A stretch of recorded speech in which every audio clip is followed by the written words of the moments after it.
Write a short note on radioactive iodine in thyroid treatment. So 131 iodine जो होता है that is the radioactive iodine. ठीक है, iodine का जो स्टेबल आइसोटोप है दैट इज़ 127 आयोडीन. मेडिसिन में हम इन स्टेबल आइसोटोप को यूज़ नहीं करते हैं, मेडिसिन में हम रेडियो एक्टिव आइसोटोप को यूज़ करते हैं दैट इज़ 131 आयोडीन. ठीक है, इस रेडियो एक्टिव का 8 डे हाफ लाइफ है. ठीक है, मेडिसिन में हम स्टेबल आइसोटोप यूज़ नहीं करते हैं, 127 आयोडीन को यूज़ नहीं करते हैं. We use the radioactive iodine that is 131 iodine. ठीक है, इसको क्यों यूज़ करते हैं? बिकॉज इसका जो हाफ लाइफ है दैट इज़ 8 डे. ठीक है, रेडिएशन एमिशन. अब ये जो 131 आयोडीन है इसका मैकेनिज्म ऑफ एक्शन क्या है? ये दो चीज़ इमिट करता है. ठीक है, एक एक्सरे हो गया और दूसरा बीटा पार्टिकल्स. 131 आयोडीन एक्सरेज और बीटा पार्टिकल्स इमिट करता है. ये जो एक्सरेज है इनको हम ट्रेसर स्टडीज़ में यूज़ करते हैं. ठीक है, एक्सरेज को ट्रेसर स्टडीज़ में यूज़ करते हैं और ये जो बीटा पार्टिकल्स हैं ये थायराइड सेल्स को डिस्ट्रॉय करते हैं.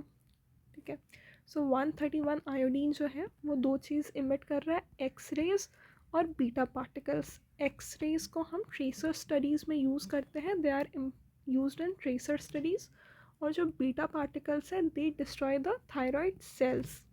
Then thyroid concentration. ये जो 131 आयोडीन है ये थायराइड में अक्यूमुलेट कर जाएगा. थायराइड में जो कोलॉइड्स होते हैं उनमें ये जाके इनकॉर्पोरेट कर जाएगा. ठीक है, सो 131 आयोडीन थायराइड में अक्यूमुलेट करता है, ये जो कोलॉइड होते हैं उनमें जाके ये इनकॉर्पोरेट कर जाता है एंड दस emit radiation from with in the thyroid follicles. ठीक है, तो ये जाके कोलॉइड में इनकॉर्पोरेट कर गया है और वहीं से it will emit radiations from with in the thyroid follicles. ठीक है, सो 131 आयोडीन जो है this will get incorporated in the colloid and it will emit the radiations from within the thyroid follicles. Destruction of thyroid cells. जो beta particles होते हैं they penetrate only 0.5 to 2 millimeter of the tissue. Beta particles का function क्या था? ये thyroid sales को destroy करते थे. कैसे करते हैं? ये ना सिर्फ 0.5 से 2 मिलीमीटर ऑफ टिश्यू में पेनिट्रेट करेंगे और फिर अंदर से ही ये थायराइड सेल्स को डैमेज करना शुरू कर देंगे. ये सिर्फ 0.5 टू 2 मिलीमीटर पेनिट्रेट करते हैं and then they will start damaging the thyroid cells from within. ठीक है, इसके कारण सेल डेथ होगा, cell death and eventual fibrosis. फिर फाइब्रोसिस के कारण जो नेबरिंग टिश्यूज़ है दे विल बी स्पेयर्ड. तो beta particles 0.5 to 2 millimetre penetrate करते हैं, फिर अंदर से थायराइड सेल्स को डिस्ट्रॉय करेंगे जिनसे उनका सेल डेथ हो जाएगा and eventually fibrosis happens. Partial ablation. ठीक है, पार्शियल एब्लेशन के लिए हम जो 131 आयोडीन यूज़ करते हैं it has to be precisely dosed. So precisely dosed 131 iodine can achieve partial thyroid ablation. Okay, and this is used in treating hyperthyroidism. तो hyperthyroidism को treat करने के लिए we use precisely dosed 131 iodine. इसके कारण thyroid का partial ablation होगा. Precisely dosed 131 iodine is used in partial ablation of thyroid and thus it's used in treating hyperthyroidism. Therapeutic use of 131 iodine ये hyperthyroidism को treat करने के लिए use होता है. ठीक है, specially Graves disease and toxic nodular goitre. ठीक है, इसका मेनली दो फंक्शन है. कौन कौन से हाइपरथायराइडिज्म में यूज़ होता है? एक तो ग्रेव्स डिजीज़ और दूसरा टॉक्सिक नोडुलर गॉइटर. ठीक है, precisely dosed 131 iodine can be used to achieve partial thyroid ablation and thus in treating hypothyroidism, particularly Graves' disease and toxic nodular goiter. Therapeutic dose. The average therapeutic dose is 3 to 6 millicurie. ठीक है, average therapeutic dose is 3 to 6 millicurie and this dose will depend on previous tracer studies and the thyroid size. ठीक है, जो therapeutic dose होता है वो दो चीज़ पर डिपेंड करता है, ट्रेसर स्टडीज़ पे और थायराइड साइज पे. On an average the therapeutic dose is 3 to 6 मिलीक्यूरी. ठीक है, और ये दो चीज़ पे डिपेंड करेगा, प्रीवियस ट्रेसर स्टडीज़ और थायराइड साइज पे. रिस्पॉन्स टाइम, जो रिस्पॉन्स होता है वो ग्रेजुअल होता है. ठीक है, it starts after 2 weeks, after about 2 weeks and reaching at the peak at around 3 months. ठीक है, जो रिस्पॉन्स है वो ग्रेजुअल है. रिस्पॉन्स स्टार्ट कब होगा? 2 week के बाद स्टार्ट होता है लगभग, और अपना पीक अचीव करने में इसको 3 month लग जाते हैं. ठीक है, तो 131 आयोडीन का रिस्पॉन्स टाइम बहुत ग्रेजुअल है.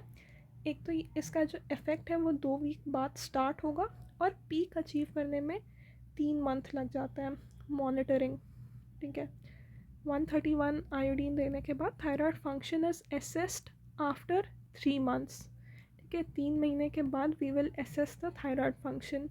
कुछ पेशेंट्स में रिपीट डोजेस भी चाहिए होती हैं. ठीक है, जैसे 20-40% में they even need repeat doses. ठीक है, तो कौन सा आइसोटोप था आयोडीन का? 131 आयोडीन. ये दो चीज़ इमिट कर रहा था, एक्सरेज और बीटा पार्टिकल्स. ठीक है, जो एक्सरेज थे वो ट्रेसर स्टडीज़ में यूज़ होते हैं, बीटा पार्टिकल्स थायराइड सेल्स को डिस्ट्रॉय करते हैं. ठीक है, ये जो 131 आयोडीन है ये कोलॉइड में इनकॉर्पोरेट हो जाता है और अंदर से ही थायराइड सेल्स को डैमेज करना शुरू कर देता है. ठीक है, थायराइड सेल्स के डैमेज के कारण उनका डेथ होगा एंड इवेंचुअल फाइब्रोसिस हो सकता है.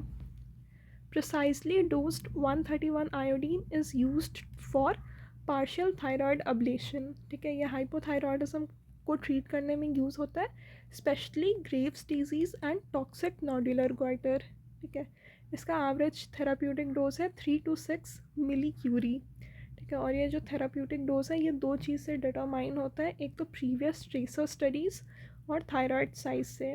रिस्पॉन्स टाइम, जो रिस्पॉन्स है वो ग्रेजुअल होता है, ये 2 week बाद स्टार्ट होता है और 3 महीने बाद लगभग अपने पीक पे अचीव होता है. थायराइड के फंक्शन को 3 महीने बाद एसेस करना है. ठीक है, and some patients need repeat doses 20-40%.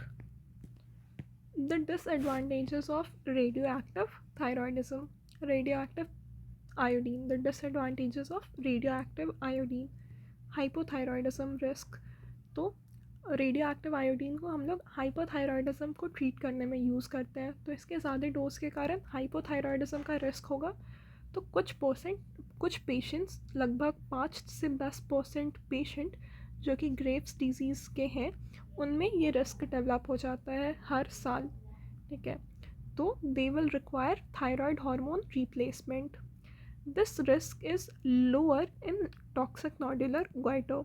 तो रेडियो एक्टिव आयोडीन को दो केसेस में यूज़ कर रहे थे मेनली. एक तो ग्रेव्स डिजीज़ में, ग्रेव्स डिजीज़ के 5 से 10% में हाइपोथायरॉयडिज्म डेवलप होता है, इसका रिस्क होता है. ठीक है, बट ये रिस्क जो है टॉक्सिक नोडुलर गॉइटर के केस में कम है. Delayed response, there is a delay in the treatment effect. Radioactive iodine का जो रिस्पॉन्स है वो 2 week बाद स्टार्ट होगा और पीक अचीव होने में तो 3 महीने लग जाते हैं. So there is a delay in the treatment effect. It is contraindicated in pregnancy because radioactive iodine के कारण fetal thyroid damage हो सकता है. ठीक है, so 131 iodine is contraindicated during pregnancy क्योंकि इसके कारण fetal thyroid damage हो सकता है. It is less suitable for young patients. Young patients के लिए it's not that good choice. Age and contraindications, एक तो pregnancy में contraindicated था, देन यंग पेशेंट्स में नहीं यूज़ होता है. It is preferred after 25 years of age. Typically radio active iodine is preferred after 25 years of age and when surgery is not advisable. अगर surgery नहीं कर सकते तो, या फिर अगर पेशेंट 25 years के बाद का है, then radioactive iodine is preferred. Then metastatic carcinoma. Metastatic carcinoma cases, particularly those that are concentrating on iodine, in case में 131 iodine can be used as a palliative therapy. ठीक है. Metastatic thyroid carcinoma, particularly those that are concentrating on iodine, इसमें 131 iodine जो है it is used as a palliative therapy after thyroid removal. Higher doses are needed and prior TSH stimulation may be recommended. So metastatic carcinoma में thyroid removal के बाद 131 iodine is use as a palliative therapy. और इसमें दो चीज़ recommended होता है, एक तो हाई डोज देना पड़ता है एंड प्रायर TSH स्टिमुलेशन में ऑल्सो भी रिकमेंडेड. ठीक है. तो डिसएडवांटेज में हाइपोथायरॉयडिज्म रिस्क था, ग्रेव डिजीज़ का 5 से 10% में ये रिस्क डेवलप होता है, डिलेड रिस्पॉन्स होता है, it's contraindicated in pregnancy, young patients में नहीं देते हैं, it is preferred after 25 years of age when the surgery is not advisable. Also, it's used to treat metastatic thyroid carcinoma, particularly those concentrating on iodine. Case में जो 131 iodine है it is use as a palliative therapy after thyroid removal. ठीक है. और इस case में high dose देना पड़ता है एंड प्रायर TSH स्टिमुलेशन में ऑल्सो भी रिकमेंडेड.